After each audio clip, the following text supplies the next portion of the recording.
Hey there, not sure if anyone's online yet. Oh, we've got one person. Hey there. Gonna wait for some more folks to join us.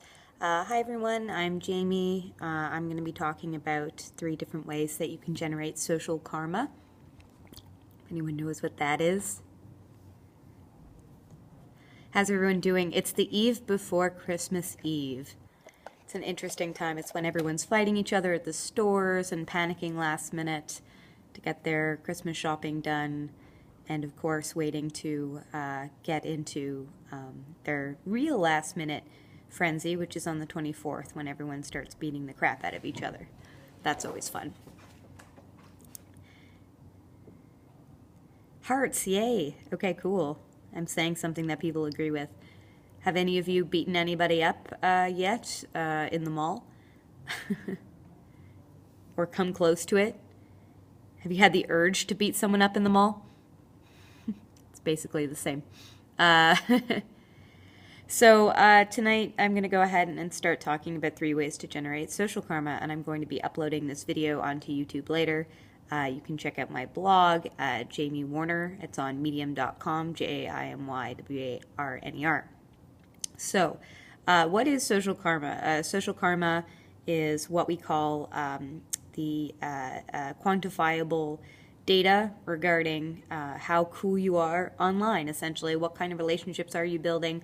Are you engaging with people? Are you producing genuine content that people like, that people connect with, and that you are connecting back? So it's not enough to talk about engagement for people who are reaching out and talking to you and sharing your content from your social accounts.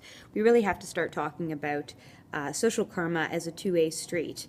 The way of engagement has less and less to do with the number of shares and likes that you're getting, and more to do with your ability to keep up with conversations, to connect with people, to talk to people on Twitter and Facebook, and create real, genuine connections with people. So I have these 3 rules of ways to generate social karma that maybe you guys aren't using, that I hope that you'll start using, that I think have worked for me and hopefully will work for you too. So rule number 1 for generating social karma is don't demand attention.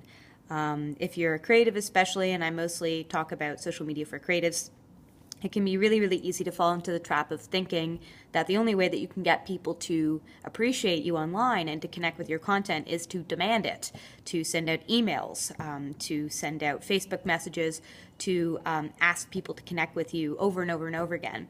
And what we know is that if you get a message on Instant Messenger on Facebook or a text message from someone saying, hey, would you check out my Indiegogo? Would you check out my Facebook page? Would you do A, B, C, or D? And you get a call to action that lands as a private message in your Facebook Instant Messenger or in your phone. It feels invasive, doesn't it? It doesn't feel so good to get a message that's that direct because it demands a response. If you get a text message, you feel obligated to reply, and you don't want to be the person making people feel obligated to reply to your calls for attention. So avoid that. Number 2 is to give back first. So when you are trying to build up a social empire or build up followers for yourself online, then you need to start giving back first. You need to share other people's content, be a proponent for the other people that are in your networks. Talk about their Facebook pages, their projects, what they're working on, share their articles. And if you start by sharing first, it'll be a lot easier to get people interested in sharing your content later on. Number 3, and this is probably the most important one, is be a decent human being. I know that seems simple and maybe a little harsh, but it's so important to remember that social media is just one step removed from a conversation that's face-to-face. This conversation on Periscope that we're having, I can't see the 4 people that are online. 5 people now. I can see your names. I can see if you send hearts. I can see if you make comments.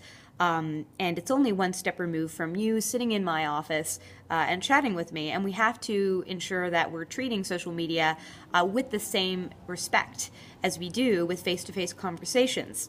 So be a decent human being.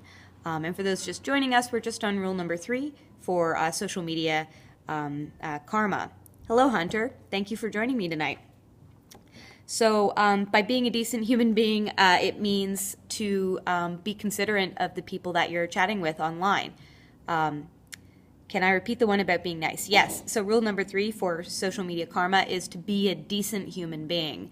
You want to be nice to people, you want to be kind, you want to be considerate, and you want to have respect for those that are sharing your content and that you're reaching out to. Just because you're on Facebook and Twitter and you can't see someone face to face doesn't mean that you shouldn't be treating people like you are connecting with them face to face. It's so important to make that eye-to-eye connection, whether it's with words that you're reading from people online or profile images.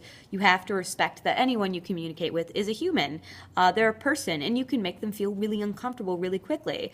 If you're posting long, heated rants on Facebook, or if you're starting comment wars, that makes people feel really uncomfortable. And if you're trying to develop your brand and you're trying to develop social karma online, avoid those rants. Try to be genuine.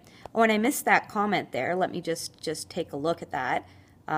Opening up the chat right now so I can see what you said. I missed it.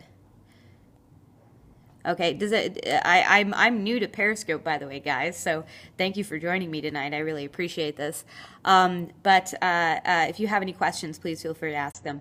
So here's my rule of thumb for being a decent human being and generating social karma is that if you post something on Facebook that you'd be comfortable sharing with someone who's an acquaintance, somebody that you don't know too well, over a beer or over a coffee, then that's cool to post. If it's not something you'd feel comfortable sharing with an almost perfect stranger, then don't say it online. It might be funny, it might be interesting, it might be relevant to you, but if you're not comfortable sharing it with a stranger, then you, or someone who's a near stranger, then you probably shouldn't be sharing this online. Am I a social worker or something? I'm not a social worker, no, but I work in social media. I run an organization called the Social Smiths, and I'm writing a book on crowdfunding right now. And essentially I'm working on trying to teach creatives, especially mostly filmmakers, how they can be more engaged online. So those are my 3 rules for generating social karma, or 3 ways or suggestions for generating social karma. So number 1, again, is don't demand attention. So don't request that people follow you or support you directly via instant chat or text messages in ways that people feel obligated to respond. Posting a message on your page or your profile is totally fine.